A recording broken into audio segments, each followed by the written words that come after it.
First ఇక్కడికి వచ్చిన media వాళ్ళకి చాలా థ్యాంక్స్ అండి. ఈ సినిమాని ఎంకరేజ్ చేసిన ఆడియన్స్కి చాలా చాలా థ్యాంక్స్. ఇంకా చూడని వాళ్ళు ఉంటే వెళ్ళి చూడాలి అని నేను కోరుకుంటాను. ఈ సినిమా మిమ్మల్ని అసలు డిసప్పాయింట్ చేయదు, ఎందుకంటే ఇది ప్యూర్ హార్డ్ వర్క్, అందరూ ప్రేమించి చేసిన సినిమా ఇది. ఒక విషయం షేర్ చేసుకుంటాను నేను. నా జర్నీ 2018లో గీతా గోవిందంకి అసిస్టెంట్ ఎడిటర్గా స్టార్ట్ అయ్యాను. వాసు గారు నాకు ఇచ్చిన ఫస్ట్ చెక్ దాంతో నేను ఎడిటర్గా చేసిన సినిమాకి సార్ ద్వారా డిస్ట్రిబ్యూట్ అవ్వడం అనేది నాకు చాలా మంచి మూమెంట్ ఇది. Thank you sir. నాకు మీతో పాటు మంచి జర్నీ స్టార్ట్ ఇచ్చినందుకు. అండ్ ఇంకోటి, నేను ఈటీవీ విన్ గురించి చెప్పాలండి. నేను ఎడిటర్గా స్టార్ట్ అయినప్పుడు నాది రిలీజ్ అయిన ఫస్ట్ ఫిలిం పెద్దగా ఎవరికి తెలియదు. Second film Veeranjaneyulu Viharayatra. నాకు అందులో ఆపర్చునిటీ ఇచ్చిన మా డైరెక్టర్ అనురాగ్కి చాలా చాలా థ్యాంక్ యూ.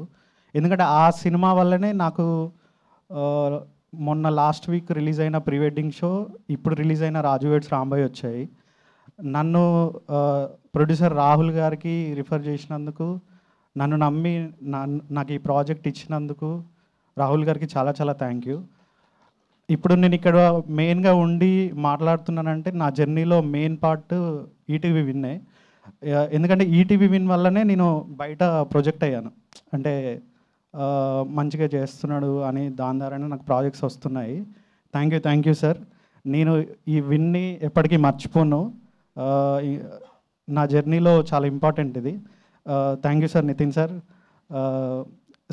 నితిన్ గారి గురించి ఒక మాట చెప్తాను. మేము ఈ సినిమా చాలా రోజులు, almost 1 year post production, 1 year నుంచి చేస్తున్నాము. ఎంత ప్యాషనేట్ అంటే ఏ చిన్నది కూడా మేము ఎక్కడన్నా కొంచెం అటు ఇటుగా మిస్ చేసినా కూడా సార్ మమ్మల్ని చాలా పుష్ చేశారు, టాప్ లెవెల్ దాకా పుష్ చేశారు. అది నేను చాలా నేర్చుకున్నాను సార్ మీ దగ్గర నుంచి. ఇంకోటి, ఆడియన్స్ మాకు అంటే సినిమాని సక్సెస్ చేయడం అనేది చాలా ఇంపార్టెంట్ అండి, దానికి పనిచేసిన వాళ్ళందరికీ. ఎందుకంటే మేము పడ్డ కష్టానికి సక్సెస్ అనేది మాకు వస్తే ఇంకా మంచి రెట్టింపు ఎనర్జీతో మేము ఇంకా పనిచేస్తాము నెక్స్ట్ ప్రాజెక్ట్స్ కూడా. దానికి ఆడియన్స్ అందరికీ చాలా చాలా thank you. My director Bose గారు నాకు కథ చెప్పినప్పుడు ఫుల్గా చెప్పలేదు, ఒక 1/2 hour ఐడియాగా చెప్పాడు. నాకు ఆ ఐడియా లెవెల్లోనే ఫస్ట్ షాక్ అయ్యాను నేను, ఇలాంటి కథ కూడా ఉంటుందా అని. Thank you bro. మీలో ఉన్న జెన్యూనిటీయే ఈ సినిమాలో కనిపించింది. అది కూడా ఆడియన్స్ సేమ్ అలాగనే ఫీల్ అవుతున్నారు ఈ సినిమాని. మీరు ఇంకా మంచి ప్రాజెక్ట్స్ చేయాలని, మీరు చాలా కొత్త వాయిస్తో వచ్చారు, చాలా కొత్త కూడా సినిమాలు కూడా తీస్తారని నేను అనుకుంటున్నాను. అందులో నన్ను కూడా పార్ట్ చేసుకోవాలని కోరుకుంటున్నాను. ఇంకెవరు గురించి sir, Venu sir, thank you sir, thanks for the support. Vasu గారికి, వంశీ గారికి చాలా థ్యాంక్ యూ సార్. ఎందుకంటే ఒక చిన్న సినిమా అయినా అది పెద్దగా రీచ్ అవ్వాలంటే మీలాంటి వాళ్ళ సహాయం చాలా ఇంపార్టెంట్.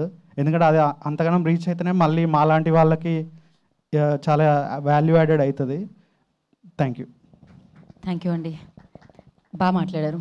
నా జీవితంలో మొదటిసారి ఒక ఎడిటర్ ఇంత మంచి స్పీచ్ ఇవ్వడం అనేది, ఇంత లెంత్ స్పీచ్ ఇవ్వడం అనేది జరిగింది.